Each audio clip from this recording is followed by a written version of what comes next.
bringing Gator Nation a different Gator great every episode.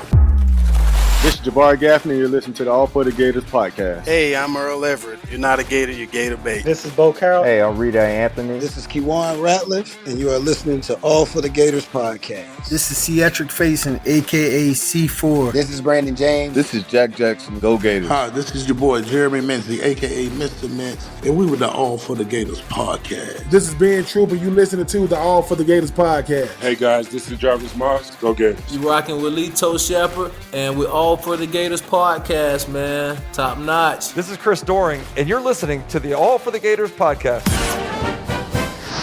And now, your Gator alumni hosts, John, Andy, and Sid. And look at this. Sid is rearing to go. Always rearing to go. I look forward to this. Well, highlight of my week. Not last week, you weren't. Last week I wasn't looking forward to it? No, you weren't rearing to go. I guess I wasn't rearing to go. I'm rearing. I'm making up. This is back rearing. You were swapping chairs, filling cups. That's true. I do have a busy desk. It's part of the process. It's a genius at work. So the NFL Combine, is it over? It'll be over by the time this airs, right? Yeah. Most likely, yes. Ricky Pearsall had a fine performance. That he did. Pretty impressive. Andy, you haven't seen it, right? I didn't. Did he make a nice catch or something? I thought I saw a highlight of him making a catch. Well, we know he's capable of that. Yeah, I don't know.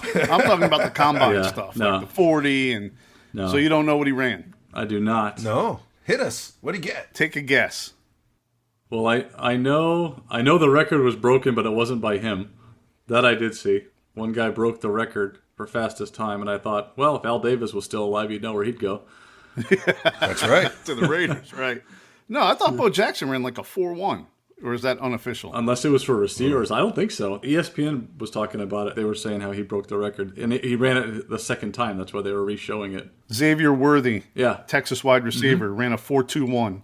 Wow. Yeah. Broke the record, who was held by John Ross. So he went to the Bengals, right? Yep. Yeah. He was on a deep receiving core. He didn't really see the field a lot. I think he was like their fifth receiver. He ran a 4.22 in 2017. Wow. So Pearsall ran. Did you do your guess, Andy? No, I'm going to guess. 4.25. It must have been. Sid said 4.2. It must have been good. I don't think he was that fast. Okay. I'm going to go 4.34. Ooh. 4.41. Very impressive. Impressive, but not all time great. There were like 15 guys that ran a 4.2 something. Okay. So you got to be able to catch. We know he's got hands. It's not all about. You got to be able to catch. We know he can do that. He definitely is not afraid to go up and get it. Check this out. What will impress teams even more is his change of direction, which he displayed by running 6.64 seconds in the 3-cone drill, best amongst receivers. Very nice. How about that? Yeah. What's impressing me though tonight is John's attire. Is it? We have a big guest tonight. We do. For everybody. Yeah. And it's a first for our show. It is. It's our first coach, and you guys can't see obviously on the podcast, but. He's going full coach tonight. He's got the visor and the collared shirt. So, well, you I like it. Button it up for the coaches, I like you know? I like it. You look good. Not like you scoundrels. Look at you. What are you wearing, pajamas? Come on. Come on, it's a Gator shirt. I'm kidding. Well, it's a proper attire for tonight. Yes. Proper attire. You did spoil the surprise, though. Yeah, well. Spoiled! We talked about it last week. Yeah, good point. A re-spoil. Yeah, I was going to say, should we have our own combine? Okay, let's do it. Like an All for the Gators podcast host combine. Are you ready? Okay, let's do it. You guys got a beer? Who's going to pound the beer the fastest? I got a big water. I would have if you would have prepped me for this. That show prep I did not do. Let's just get to the guest. Yeah, let's go. Okay, without further ado. After doing this show for a while now and hearing from so many UF Hall of Famers, All-Americans, all-around Gator greats, a common theme became clear. The players loved this coach. Run through a wall, learned life lessons, just a couple things, fond things that the players have said on this show about this man. Hailing from Loudonville, Ohio, this man played ball at Miami of Ohio and would get right into coaching shortly after graduation. By 1991, he made his way down to Gainesville, where he would coach DBs, special teams, and become associate head coach under Coach Spurrier. His leadership skills landed him in the NFL, but he came back to the swamp to take the reins after Coach Spurrier resigned right after 2001. For the next 3 years, he molded kids into men, won their adoration in the process, which was never more evident than when he was hoisted upon their shoulders and carried off the field when no championship was won, just giving him the proper farewell his players thought he deserved. He'd go on to coach the Fighting Illini for 7 years, winning Big Ten Coach of the Year in 2007. Gator Nation, I present to you one of the most impactful recruiters, coaches, leaders in the history of the Orange and Blue. Just ask the players. Mr. Ronald Andrew Zook. Coach Zook. All right. Welcome, Coach. Well, thanks, guys. That's better than the last time that they all talked about me. But no, thank you. I'm glad to be here, and obviously I've got a lot of fond memories of Gainesville. I actually was able to be there 8 years, 5 with Coach Spurrier, and obviously 3 myself. But Gainesville, and I live about an hour south of Gainesville now, southeast of Ocala. I live on a lake down there, so I'm close to Gainesville. But it was, if you'd ask my daughters, they would probably say, we moved around so much, but they would probably say that they grew up in Gainesville. So anyway, there's a lot of great memories there. Well, thank you for taking the time for us today. One thing we've learned doing the show, like I said, so many Gator greats that we've had on have the utmost respect for you and affection towards you as their recruiter, coach, and even mentor in life. So much so that, I've been bugging you for a while now to get you on because we just had to talk to you. So it's a big one for us today. Appreciate it. Well, I appreciate it. I really didn't know what I was getting into or what to expect. And as I said, there's right now, college football and the NFL, and there's so many things out there. I'm a little bit careful and where I put myself. But as I said, I have a lot of fond memories of Gainesville. I really do. And I've said this. I said it at the Gator Club I spoke to at the beginning of the season. I still believe in my heart that the University of Florida is the best college football job in America. I believe it. And obviously it's not going the way everybody wants it to go right now. But just if you give him a chance, he'll get it where it needs to be. And, they'll be back to where they're supposed to be. Well, Coach, before we dig into your career, I've got to ask you a little bit about the NIL. We saw Saban leave Bama, express his opinions on the way out. As someone who's spent, their entire career in the trenches recruiting and coaching like you have, how does that impact the coach? And do you think we're going to see a higher percentage of coaches maybe taking NFL opportunities now versus college? Well, one thing, NFL is hard to get into. It's hard to get into the NFL. But I think what's happened, obviously the coaches are going to have to adjust, and I just, what it's done to the game. It's not what I grew up with. It's not it's not what the game taught me, and it's going to be hard to put the toothpaste back in the tube. But I really believe that somehow something's going to have to be done. I said this 20 years ago. I think maybe the last convention that I went to, I said, coaches, guys, listen to me. We better do something or football is going to turn into basketball. The 1 year, one and done. And I think when you have that, it's hard to develop a team. It's hard to get a team where everybody's pulling for the same thing. And, I think you lose. I think the fans, it hurts the fans. These fans, the Gator fans, they grew up watching these guys for 3 or 4 years and then bam, they're gone in 1 year or they're upset about something. And then, the more negative that's out there, it hurts the team. It hurts the coaches. It hurts the recruiting. Now I'm not so sure. You don't hear about academics anymore. All you hear about is how much money they can get. How much money? Yeah, I think it's probably something they got to look at when you got a lot of college players that are making probably more than the starting quarterback of the San Francisco 49ers did this year. Yeah. And I'm glad for the players. I want the players to get money. But there has to be some kind of, at least in the NFL, you at least have everybody's on a level playing field, and they have a certain amount of money that they spend, and then it's up to that team to decide, how much these people get, and that's why and that's the whole reason for the salary cap in the NFL is they want it to be competitive. They want the teams to be as close as they possibly can be, but I think in college, the haves and the have-nots, the separation's probably going to grow. And as I said, what are we doing to these players? And not all of them, but a lot of them are making a pretty good amount of money. And the percentage of them getting in the NFL is not going to go up. It's just because they're making money. That doesn't mean they're going to get in the NFL. So now they're out of college. They're 22 years old. They're used to living on $100,000 or $200,000 or $300,000 salary, or maybe more than that. And it's hard to find a job out there unless they're playing in the National Football League where you're making that kind of money. So now, they may be broke. And I know about 12, 15 years ago, there was a big push with the NFL in trying to educate the guys, because I think at that time the average lifespan in the NFL was 4.5 years, something like that. And these guys were, 30, 32, 35 years old, and they were broke. And after making a pretty substantial amount of money, and they were blaming the NFL for not educating and helping these players. So all the programs and so forth that the NFL installed to try to help players, but now you're going to have 18-year-olds and 22-year-olds and 20-year-olds in the same dilemma. And I think if we're not careful, the great thing that football has done for America, it's going to change. Obviously, it has changed, but I think it's important that we revisit, what the game is all about, and why it's such a popular game, and why it is the best. It's maybe the best team game that there is, at least that I know of, and it's just, of course, I've spent 45 years in it, so I've thought I've seen a lot. I've seen it all, but so it's still changing. Let's take it back to when college football was the college football that we knew and loved. You were co-captain of your Miami of Ohio team, playing DB. Did you have aspirations of going right into coaching after you graduated college? No, I went to college to be a dentist. Okay. And I had no intentions of coaching.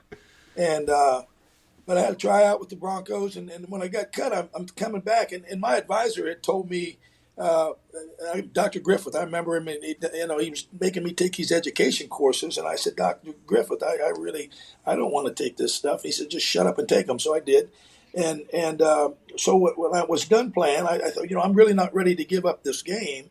So I'd like to get into coaching. I was fortunate enough to play with a great group. In fact, we played Florida in the Tangerine Bowl, in the '73 Tangerine Bowl, and at Florida Field. I lost one game as a starter in college, and so it's you think, boy, this is kind of easy, this is kind of fun, and then I got into coaching. I taught biology and chemistry at Orville High School, where Bobby Knight was from, and we tied one game. So in 5 years of football, I had lost one game and tied one game, and I thought, man, this is kind of a cool profession. I think I'd like to try the college level. So I went as a graduate assistant to Murray State University in Murray, Kentucky. I didn't even know where Murray was. Yeah. And even though I was a graduate, I don't. Where is it? It's in the southwest corner of Kentucky. Okay. About an hour from where the Ohio runs into the Mississippi. But anyway, the guy that I work for, the head coach I work for, very, very successful high school coach. It's up around Massillon, Akron, Canada, about probably 30 minutes from the Hall of Fame. And he said, you're not going to be a good coach until you lose. And I said, well, I don't really want to be a good coach yet. Because losing is just didn't get it. But anyway, I was fortunate enough to got Mike Gottfried, who was from Crestline, Ohio, and actually his high school that he went to, he's much older, but was in the same conference as the high school that I went. And I was, even though I was a graduate assistant, I had my own position, my own recruiting, so I was able to get into it early, and I was there for 3 years. And we went to the University of Cincinnati, and he made me a defensive coordinator in a long, probably before I was ready. But that's the best way to get ready is being under the gun. And I can remember my first two games were against Penn State and Pittsburgh. That's when they were number 1 and number 2 in the nation. And Todd Blackledge and Dan Marino were the quarterbacks. Yikes! And it was Dan Marino's junior year, and Penn State threw 52 on us. Jeez. And so my first game as a defensive coordinator was not. And then Dan Marino, I think he only threw 38 on us. But we went on to play pretty good defense. Ended up, I think, 6th or 7th in the nation. And it's funny because Coach Paterno and I had become pretty close friends.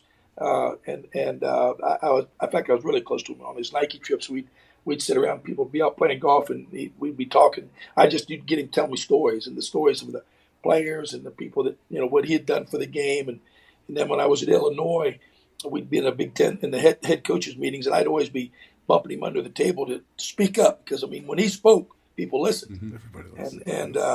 But anyway, that's kind of how I got into it. And kind of went from there. I was just fortunate enough to be around a lot of great people, a lot of great players. I learned also early that, in fact, when I was at the University of Tennessee, a guy that was Bear Bryant's defensive coordinator for 21 years.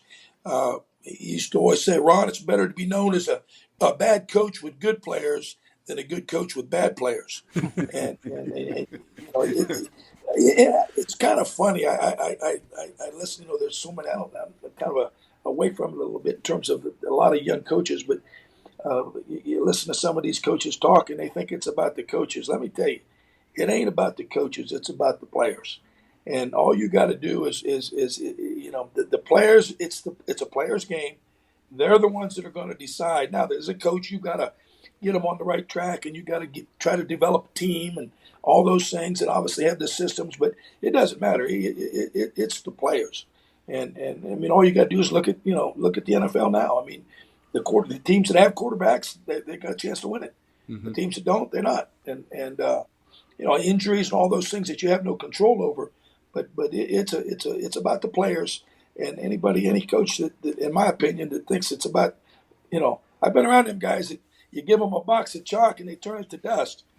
But if they don't have the right players, it's going to be hard for them to win. Well, you get to coach a lot of players, getting DC roles in a bunch of places, Kansas, Tennessee, Virginia Tech, Ohio State. Before you arrived back in Gainesville at UF in 91, Ohio State's just as big a program as Florida and from your hometown state. How did you wind up in Gainesville? Did you have a prior relationship with Coach Spurrier? No, I really didn't. Carl Franks, at that time they were at Duke, but I never recruited with a lot of coaches. I wanted to do my own deal, and I didn't, I wasn't a guy that hung out at the bars. And I mean, at night I was working it and doing the things that you got to do. And Carl was the same way. And so I wanted to live in Florida. Being from Ohio, I don't like cold weather. In fact, I'm in Ohio. I'm in Ohio right now. So what I used to do on spring breaks, my mom and dad lived in down around West Palm. And my wife and my daughters, they'd go down there for spring break, and I would go to Florida State, Florida, and Miami. It was just to get to know the coaches and it's like what coaches do. You kind of go and learn things that the other people are doing. And I was just fortunate enough that there was an opening, and Carl helped me get in on it. And it really, a mutual friend that knew Coach Spurrier real well, as well, Jim McVeigh, who was the director he's a director of what's now, it used to be the Outback Bowl. I'm not even sure what it's called now. But he knew Coach Spurrier, and so it worked out. And so I got to Florida, and I was there for 5 years. You talked about recruiting, so let's talk a little bit about Coach Zook, the recruiter. Like John said in the intro, pretty much every guest that we've had on that's been recruited by you, let us know how much they appreciate your relationships.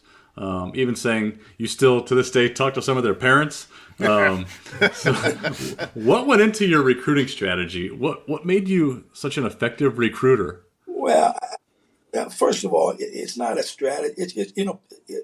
Football is a people game. It's a people person. And I was fortunate enough to have a good product to sell. Every place has got something to sell. You sell that. But it still comes down to people. And, I don't care where you go. There's going to be tough days. There's going to be problems. Just at Florida, there were a lot of players at Florida that, truth be known, Coach Spurrier really didn't want. I just hung around. And Terry Jackson, Mike Peterson, I took them in my position because I knew they were, or felt like they were going to be good football players. And I said, look, I'll take them at my position. And you're going to have so many receivers, so many running backs. Ike Hilliard, there's another. We recruited Ike as a DB. Bobby Sanders recruited Ike Hilliard out of Louisiana, and he came as Coach, I didn't really know if he liked him, and I thought, Bobby, I like him. I like him a lot. and he got to, which, that's perfectly what the head coach is allowed to do. And of course, Ike turned out to be a heck of a football player. And there's a bunch of them that just, that's kind of the way it happens. But, you got to be there to help them. It's like when I got fired after the Mississippi State game, everybody that I knew in coaching told me not to finish the year. Don't do it. You can't do it. You don't want to do it. And I said, well, you know what? And all these recruiting, for however long I've been recruiting, I always say I'm going to be there in tough times. Well, If I quit because it's a tough time, then I'm not, I'm being too, so, I mean, it was as hard as it was, and it was hard, holy smokes, but it was still, I would do it again. It was, I thought, important that hey, because the players, they didn't like, no one likes change, and they didn't they didn't come there because of change. And so, I felt like I had to do it just because that's what I've been preached. And it's funny because my first year at Illinois, we're playing Penn State, and as I said, Coach Paterno and I have become pretty good friends. And we're standing there, coaches talk before the game, and he's out there, and I said, Coach, I said, I bet you're glad I got fired. He kind of looked at us, what are you talking about? And I said, well, them 5 freshmen that are all going to play against me today, they were all going to Florida. And they were.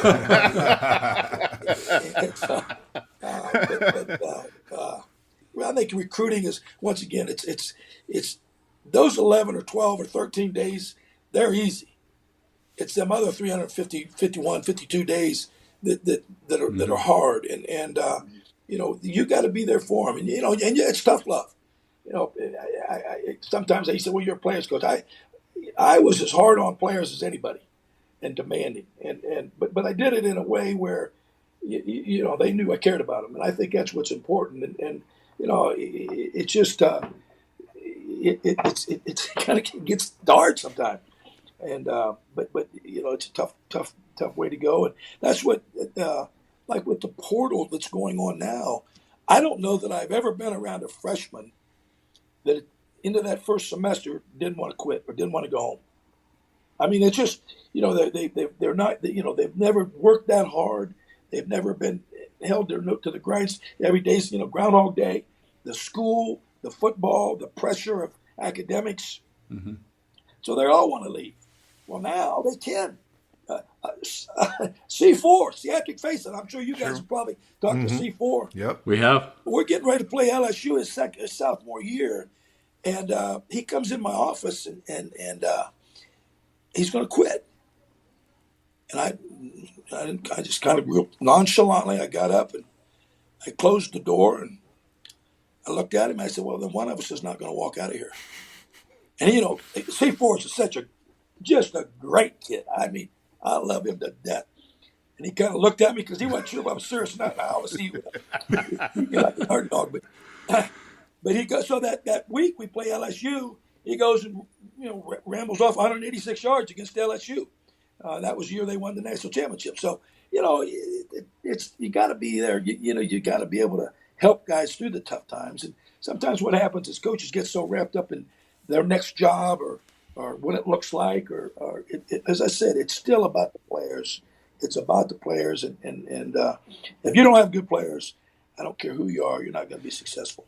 Staying on recruiting, I got a 2-pronged question for you. Who was one guy that we would know for Florida that you recruited that you really thought you had in the bag, but he didn't come to UF? And then on the other hand, is there a guy that you really thought, well, I got no chance he's coming to UF, and you got him to flip and become a Gator?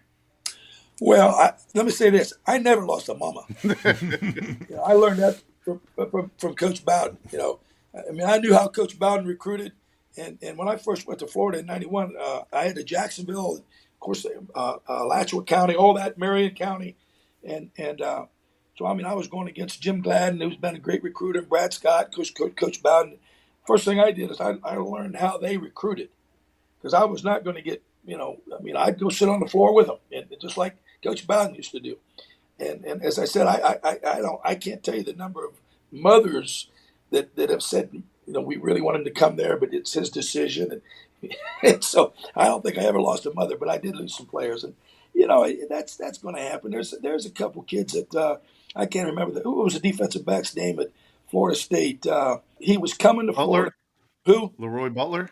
No. That was back. Leroy, I was at Tennessee when Leroy came out. But anyway, he was coming, and then he wasn't. And that stuff happens. I'm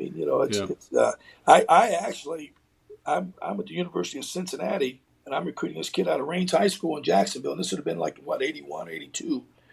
And the kid was coming to Cincinnati. And I waited out, he never came home the night before National Letter. And I sat out in front of his house all night long, and he never came home. So I go to the school because they're going to sign at 8 o'clock in the morning. And I said, I'm not leaving until he tells me he doesn't want to come to the University of Cincinnati. And they called the police on me. Rains High School. Freddie Stevens was the head coach. We've talked about it since. Great guy. But I said, I'm not leaving until he tells me he doesn't want to come to Cincinnati. And it ended up going to another school and for whatever reason. But that's, there's a lot about it. Now it's just who's got the biggest checkbook. Now it's just what it comes down to. But I don't, if you think about that, the one kid I thought we had that ended up going to Florida State, big, tall defensive back, corner, played in the league for a long time. He's got about 12 kids now. I mean, he's Cromartie. Cromartie. Antonio Cromartie. Yeah. Cromartie. There you go. Okay. I thought we had him, and the kids gave it away. Again, we didn't. So something happened. But that now, as I said, now it's everybody recruits with a checkbook, and is that really what we want? I mean, it's what we got. Yeah. But is it really what we want? So, and I've said this in the last. I've done some interviews and so forth, and to me, it's not going to happen. But I read a thing in the state of Florida, and I'm sure it's happening all over the states where they're talking about having the NIL deals for high schools. Oh my God! So in the state of Florida, that means if now everybody's, of course they have open enrollment now, but if a kid is an 8th grader and people are going to start paying him to come to their school, and I mean, guys, it's somewhere we got to take a look at this. I think. Yeah. Then the parents are going to get more involved because the kid's going to be a minor and they're going to want the money. Well, they're already involved. Trust me. Right. They're already involved. So you spend 3 years as DC under Spurrier, but in '94 he gives you the special teams unit. Then you almost leave us to go up to Michigan State as the defensive coordinator there, but coach then tags you as the associate head coach title to keep you stick around a little longer. So what was your relationship like with the old ball coach at this time, and how did being the associate head coach prepare you for when you were running your own team not too far after? Well, I don't know that had a lot to do with, Coach Spurrier was a boss and everything. Everybody knew it. And like I said, it goes back. The 91 team, my first year at Florida, I mean, you talk about a defense now. I mean, we if you remember, probably one of the at least top 5 games that I've ever been involved with was the 91 Florida State game in the Swamp. It was November the 30th, 1991, and we won 14-9. And I mean, it was, I don't know how many NFL players were on that field that day, but there were a bunch. and I mean, our whole defense went to the NFL just about. And Florida State, I mean, it was. But anyway, we were up 14-9. The game's over. Coach Spurrier, he's got to score more points. And so Shane goes down and throws a pick on in the red zone inside the 10-yard line. So now, I mean, both teams, players were throwing up. I mean, it was a hot day. I mean, it was a great, unbelievable game. But anyway, so they get down, they drive the length of the field. It's 4th and 7, last play of the game, 4th and 7, and Coach Spurrier comes running down and says, "What do you want to do?" And I just kind of look at him and said, "What do you want to do?" First of all, we shouldn't have ever been in that situation. and where I'm from in Ohio, you're just trying to win the game. You don't care about stats. I mean, you win. Winning takes care of everything else. But we and then in '92 and in '93 we're playing all freshmen. Bobby Bowden said this when my first year as the head coach at Florida. That's when I knew I was in trouble. And he said that for every freshman you start, you're going to lose 5 games. And I told my wife, I said, "Damn, we might as well not even have a season." If you go back and you look at my first 2 years of Florida, how many young kids we played, and that's why you're going to be a better player as a junior and senior than you are as a freshman. So I don't, that's just the way it is. Well, in '92 and '93, we took our lumps. We played all them young kids. We lost some games we shouldn't have lost, but and then in '94. We had I mean, that team had kind of come around. Mm-hmm. And of course, we played pretty well in '95, but he made the change, and that was, but I wanted to live in Florida. That was, I had chances to leave, and he said that, Nick tried to hire me. Who knows? But I thought it was important that once again, I love living in Florida, and I'd recruited a bunch of the players. The '96 national championship team, the majority of those guys I recruited, and particularly the defensive guys. Yep. And like I said, it's just easier to be a good coach when you get good players, and it doesn't matter what you're doing. I think the one thing, and I if you anybody that if you're a offensive head coach, obviously you're going to make decisions during the game for the offense, and I think most of the time defensive coaches are going to make decisions to win games, and I don't mean that derogatorily towards Coach Spurrier. I'm just, there's a lot of times that you don't have to take chances. You go back to the Detroit game in the playoffs this year. I mean, that fourth down, that he wished he had that call back. Well, you don't get it back. But he's the head coach. He made the call, and at that particular time, I know that making that fourth down call helped a majority of the year. But it is people don't know how hard it is to get to the Super Bowl. I mean, it's so hard, and now you're in a position. Maybe you have to change your philosophy a little bit, and I don't care what the analytics say, and go with your gut a little bit. But anyway, no, I stayed there for that reason. Now, when Coach Spurrier made me the coordinator again after the '95 season, after that beat down in Nebraska. That's when I left for the NFL. I said, well, I'm back where I was, and I'm not going to let him do it to me again. And I knew they had a good team coming back. But that was something that I never had intentions of going to the NFL, really didn't want to go to the NFL. In fact, I flew up to Pittsburgh, and Coach Cowher wanted me to stay overnight. And I said, no, it was, I get to Pittsburgh, and, it's one of those days, it's about 35 degrees, and it's raining, and I'm living in Florida. And you want me to live in Pittsburgh? Come on. and so anyway, I knew he wanted to make a decision quick because he wanted to go to get to the combine. So I said, Coach, give me till 11 o'clock in the morning. And so I go back home, and he calls me. And I said, well, Coach, I know you want to make a decision early. I says, just, you need to probably go on and go a different direction. And so he talked to me for about 45 minutes.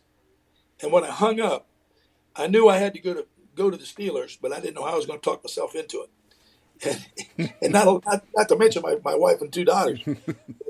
So anyway, it was a great situation for me, and obviously NFL is the experience I had in the NFL was Pittsburgh I was fortunate enough to be able to coach at three of the top organizations in the NFL: the Steelers, the Chiefs, and the Green Bay Packers, and I learned a lot in New Orleans because I was a defensive coordinator, so it was an unbelievable experience there too. We had Ernie Mills on the show last week. He was in Pittsburgh, I think, at the same time. Did you end up coaching Ernie there when you were in Pittsburgh? He wasn't there when I was there, but the one thing that Coach Cowher was a defensive coach, but he had also coached special teams at Kansas City, so he knew kind of the problems that the special teams can go through. In fact, it was my first year. We're playing the last year that the Houston Oilers are in Houston, the year before they go to Tennessee. Mm-hmm. Well, our punter had gotten hurt, so I talked him into bringing Shane Edge. And you guys, Shane, if you haven't had Shane on you need to have Shane on there. Him and Judd, two knuckleheads, but they are great. Oh, yeah. Great.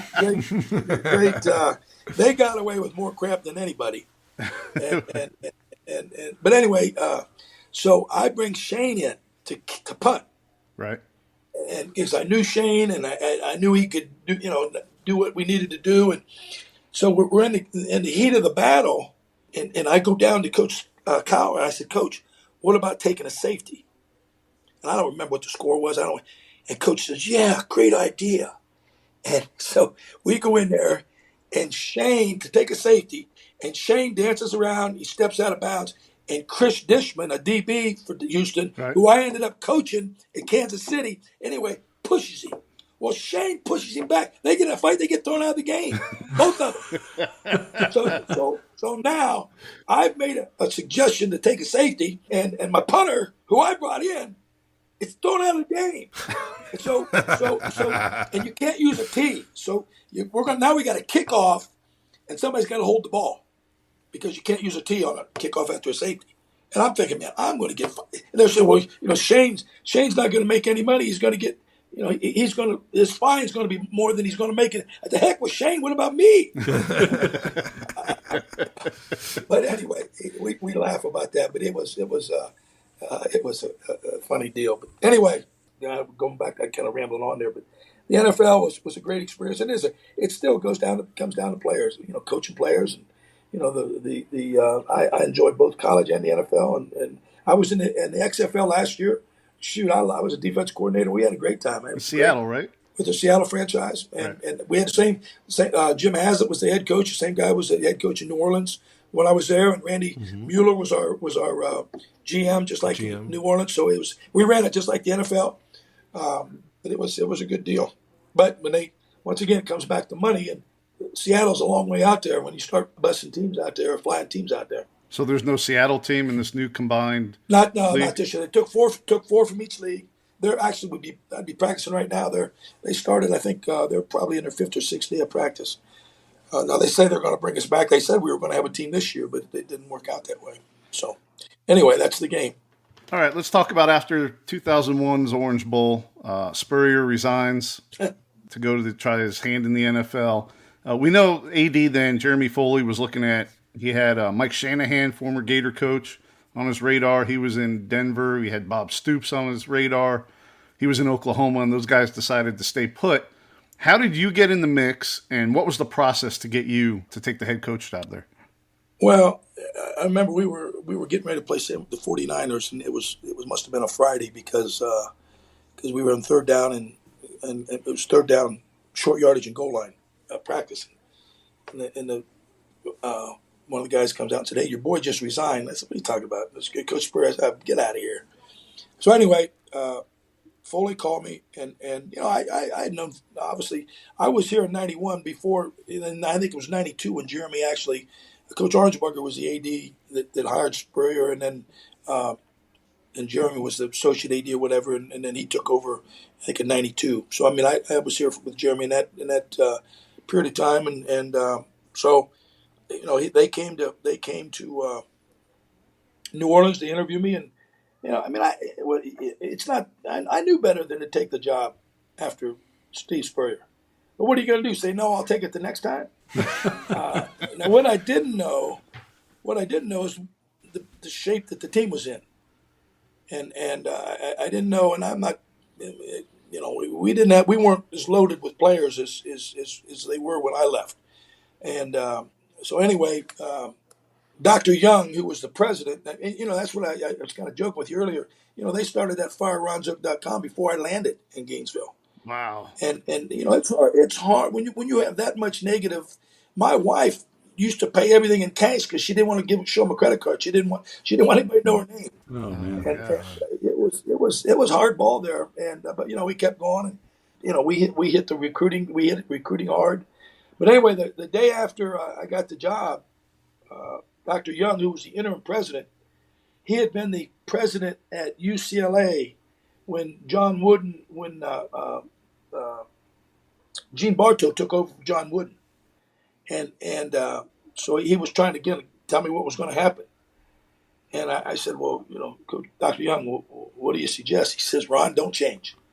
He says, because there's nothing you can do, just don't change. And I'll tell you a little interesting fact that people don't know. Gene Bartow had a higher winning percentage than John Wooden at UCLA. Really? Wow. Yeah. So I mean, interesting.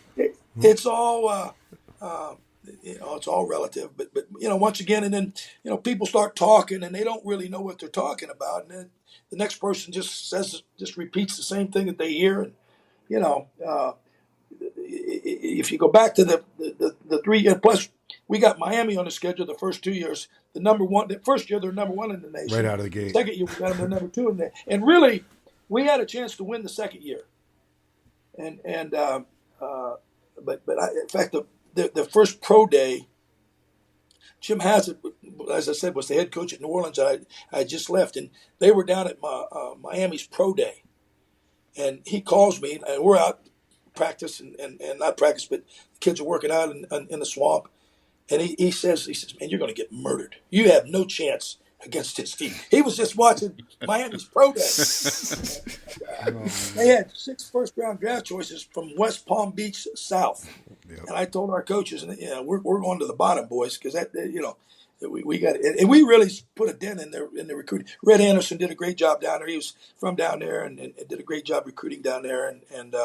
But we started plucking a few of those guys out of there from the bottom. But anyway, it was tough sledding there. It was the whole time, but we made progress. We kept going. My biggest recruit the first year was Rex Grossman, keeping Rex here because Rex was leaving, and I mean he was my biggest recruit, and Rex is a great guy. He is a great guy. We had Ernest Graham. Ernest Graham was a great player. Todd Johnson, Daryl Dixon, Taylor Jacobs. Gus Scott was there. Taylor Jacobs, but all Keywan Ratliff. It was I think Keywan played at least. He was there. I think Keywan's he's an Ohio player. He's from Bobby Scoops had recruited him, but a good player out of Ohio. But we got Rex to stay, and that was a recruiting pitch to get him.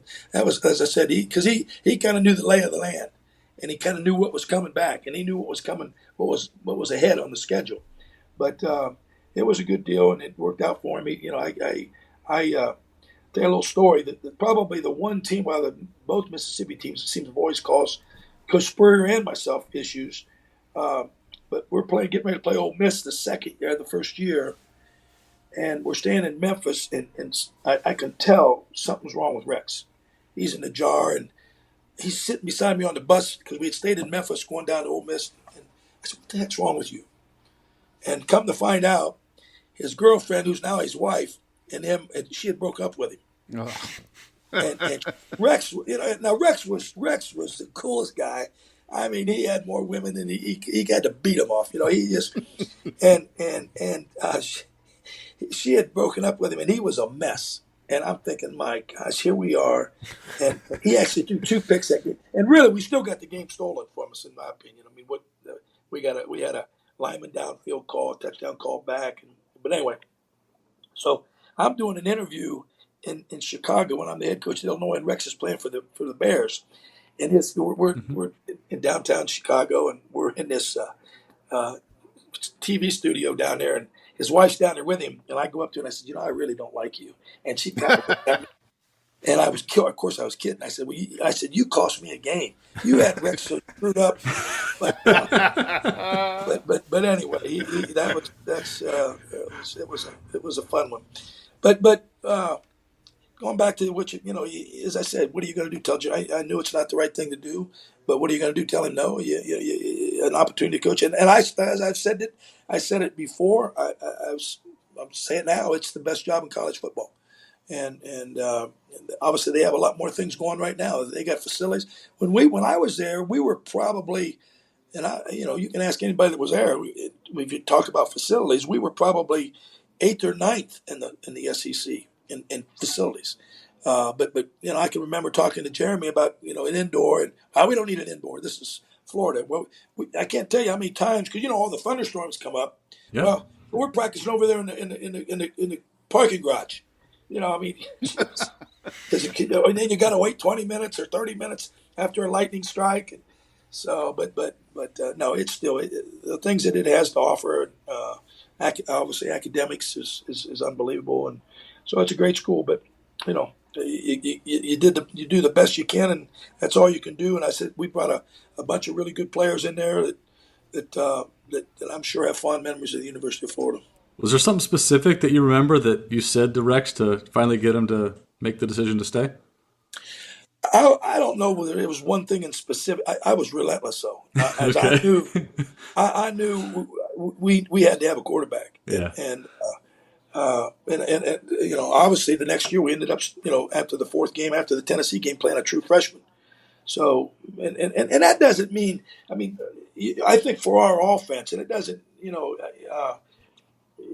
for what we were doing offensively, we didn't have another quarterback that I felt, they could go on and what was his name? Who was our backup quarterback? Anyway, he went on and actually played in the league for a year. So, but it didn't fit our offense and what we were trying to do. He transferred to Furman and had a good rest of his year. But then we ended up playing Chris after the fourth game, the Tennessee game. Chris Leak, and is our starting quarterback. And Chris was the number one recruit in the country that year. And, Oh yeah, great kid, and really a good player too.